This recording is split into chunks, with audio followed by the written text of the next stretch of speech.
Hey guys, it is Saturday here in West Virginia, and as I mentioned yesterday in our funny car video, that if I did get something to unbox, I would do it this weekend for our Free It Friday. So we're doing Free It Friday on Saturday. I got my model kits in from M2 Machines. They were a little bit delayed because of the weather we've been having here. And they arrived, I don't know, a few days late. I didn't think I would even get them this weekend, but I did. So anyways, we're going to assemble one of those for you guys. We got two of them. And here's the kit. Let me go ahead and try to give you a full view of it. The package up here has your details on how many were made: 8,250 pieces and 750 chase pieces. So the Dodge truck, once again, was the chase piece in the model kit release 73. There was this truck, a square body step side slammed on the ground, and a ground pounder Boss Mustang. And all three of them were pretty cool, but I really liked the Adventure, and I bought two of them so I would have one to make four-wheel drive and one to leave slammed as a two-wheel drive. Sometimes they give you an engine option, but not on this one. They just give you the Hellcat engine and that is it. They still give you the two-wheel options, and I'm going to go with the chrome turbines because that's what most of them have, like the ones with the black wheels that I have that are slammed are black turbines. Then the model kit, the 72 model, I think it is, the beige and white one has the turbines, so I'm going to put those on this green and black one. But anyways, yeah, I was surprised to get those yesterday. I really was not expecting them until probably Monday or Tuesday. So anyways, we got this in, and we are going to assemble one now. This guy's going to stay in the package for a while until we can get the one that's going to be the donor with the 4x4 chassis. What I plan on doing is getting another one of the pick-em-up trucks for, but the red pick-em-up truck for a donor for the base, because I want to put a slam base on the pick-em-up, the red one.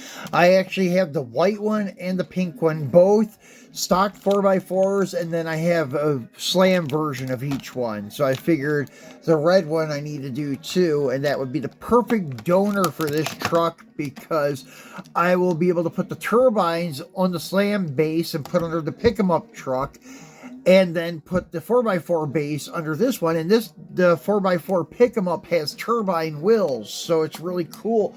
That's the only released 4x4 that has turbine wheels on it from M2 as a Dodge. Now, square bodies and stuff, they may have done something with those already, but for Dodges, it's the first 4x4 and the only 4x4 so far that had turbines on it. So anyways, let's go ahead and get this guy out. I already cut it out of the package and moved it over here. I brought another screwdriver along. As you can see, this is the let's see, I think it's like a 6 or 8 point screwdriver handle, and it makes things much easier than these new ones that they give you, just a four-sided 4 points. They're very awkward to try to use to tighten the screws down, so I brought the blue one to use. I guess they just did that to cut cost, I would say. So first things first, we're going to get the truck off the base, and we're going to get ready to lift, get it out of our way, and then we will do some of the other stuff. But first things first, get the truck off of the lift. This screw seems to be either cross-threaded or just has some gummed up thread. Sorry, that's why I pulled it off the camera. That's why I always try to do my videos in front of a diorama or something, so there's something to look at in the meantime while I get this thing off the base. There we go, that screw's done. Now I just gotta do the front screw, and they're screwed down just like they would be if they were assembled, like the ones that come in the display cases and such. So yeah, no difference. They use the same screw holes. Oh. And a lot of times, even though it's not separated, sometimes you do have to loosen the body from the base to be able to get the wheels and tires on it. But this is a good looking truck. I like the hood.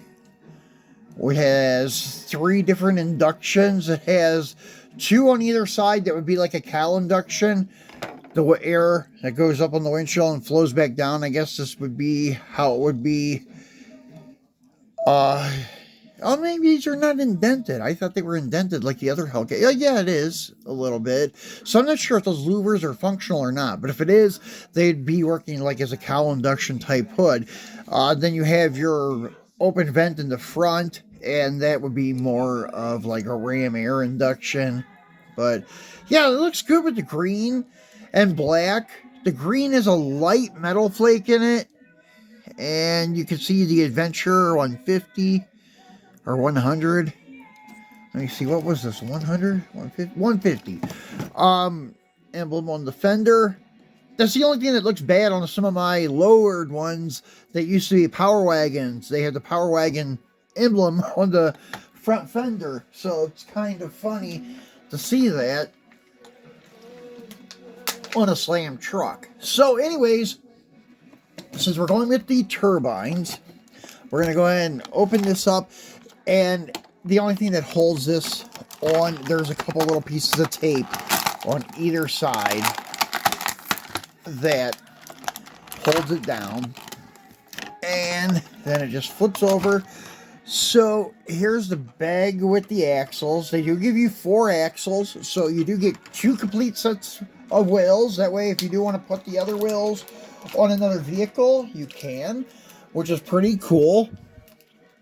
And such. I know some manufacturers, I don't know if it used to be M2 or who it was, but they would give you extra wheels, but you could only get 1 set of axles. You couldn't use the other wheels on something else unless you could use their axles. So it may have been M2 when they first started doing model kits. I don't recall who it was, but I remember having a couple vehicles like that. And the Hellcat engine, that's probably the easiest step of this. And if you can, get the hood open. Alright, so the hood did open easier than on most vehicles that I have. A lot of the Dodge trucks fight me with the hood. I usually have to get a little piece of like plastic to slide in one of the gaps and get it to work up just enough so I can get it with my fingernail. But as you can see, it just goes right in. It had 2 male-ins. I should have showed you that, but sorry. There's 2 male-ins on the bottom of the engine when there's female ins on the inside. Now the truck body, yeah, that's right. The base is on it. You can't see on the bottom. But anyways, it just goes in there and snaps in. And usually they stay in there like this without a problem. You don't have to glue it or anything like that. So anyways, we got the wheels, and usually they are a little bit different for the front and the rear. The fronts are a tad bit skinnier than the rear, as you can see. The turbines are the hardest to tell because the turbine, like spokes or whatever you want to call them, go all the way to the edge. Just the center is further inward. That's about the only difference. So they're a little bit harder to tell than other wheels. And then we have the tires. As you can see, one tire is a tad bit skinnier. This one here would be your front. This is one of the rear ones. And they're both sides are black walls, so you don't really have to really pay attention to what side you put them on. So there is one of the rear ones assembled. The camera's getting confused because there's so much shit in the background. So anyways, here's another rear one, and let me make sure I got the right tire here. I believe that's one of the rear ones. Yeah. It's a little bit hard to tell sometimes because there is not much of a difference in the width of the tire. The wheel, however, yeah, it's a little bit easier to tell with the wheel than the tires. Alright, so we got our 2 rear tires assembled, ready to go on. Now we'll put the tires on the front ones. And these ones are pretty easy to get the tire on. If you have the Pro Street stuff, those are really hard to get on sometimes. Because the tire is just so wide that it's really hard to flex it to get it to slip up on the rim. Some of them are almost impossible. They're a little bit better nowadays than what they used to be, but there used to be some that were really, really hard. I had a hard time with the black 69 Camaro that I assembled for you guys, I don't know, a few months ago. It gave me a hard time getting the tires up on the rear rims because they're monster meats, so it's a little bit hard to get them on there. Now, the axles for these trucks usually are the same length. I'm going to get these open here. I'm just going to put a hole in the bag and then pull them out like that. There's one. And 2 and 3. Well, I always save all the extra stuff just in case I do happen to drop one of them, but I usually try to be very careful with these. I guess there is a slight difference, maybe. I don't know. They look pretty much the same to me.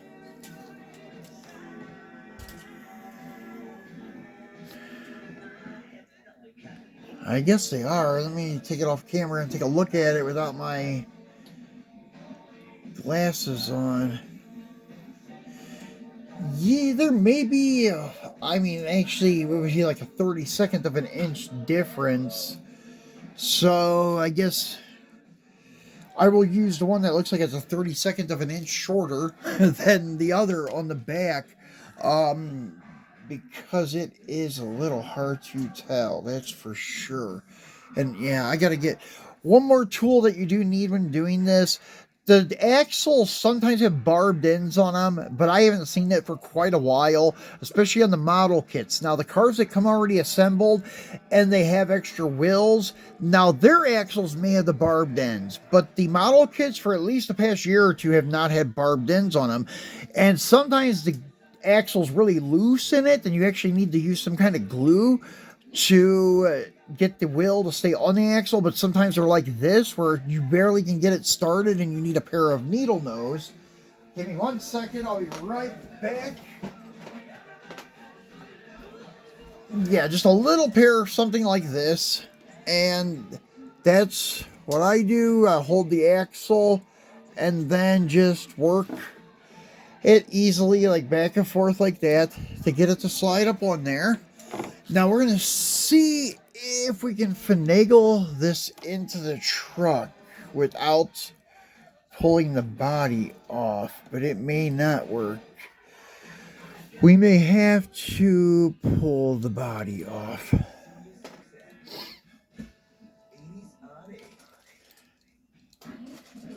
Yeah, I think we're going to have to pull it.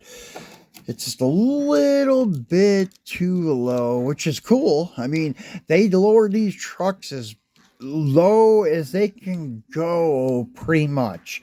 I think sometimes, depending on the casting, you can get them to go just a tad bit lower, especially if the body was not designed to be a lowrider one, if it was on a 4-wheel drive platform, or if it was like a regular, just stock 2-wheel drive ride height, then you may see just 2 Phillips screws. It comes right off. Sometimes you have to work them off a little bit, but usually they're pretty easy. They just fall right off. But I've had some trucks where the chassis was really in there very tightly, and thing is, you could see those one axles are not even long enough for just, oh man, I hope these axles are actually long enough. So now I'm going to take that one back out. And then, let me see here. I got to see which ones are longer, because you could see, isn't that, as you've seen right there with with it through the chassis, there was not enough sticking out for the new wheels, or the other, I'm sorry, for the other wheel. I got other things in my mind, and so not the other new wheels, but the other wheel. So let's see what happens here. Okay, that's a little longer. Yeah, that's really going to be a close fit. I have extra axles that I saved from all of my model kits and all of my tire and wheel swaps and stuff, so I've got axles if I needed them. But yeah, it's tight, man. There's no slop. Usually you can go like that and move them back and forth like that, but there's no flex, no movement at all there. But they still roll. That's cool.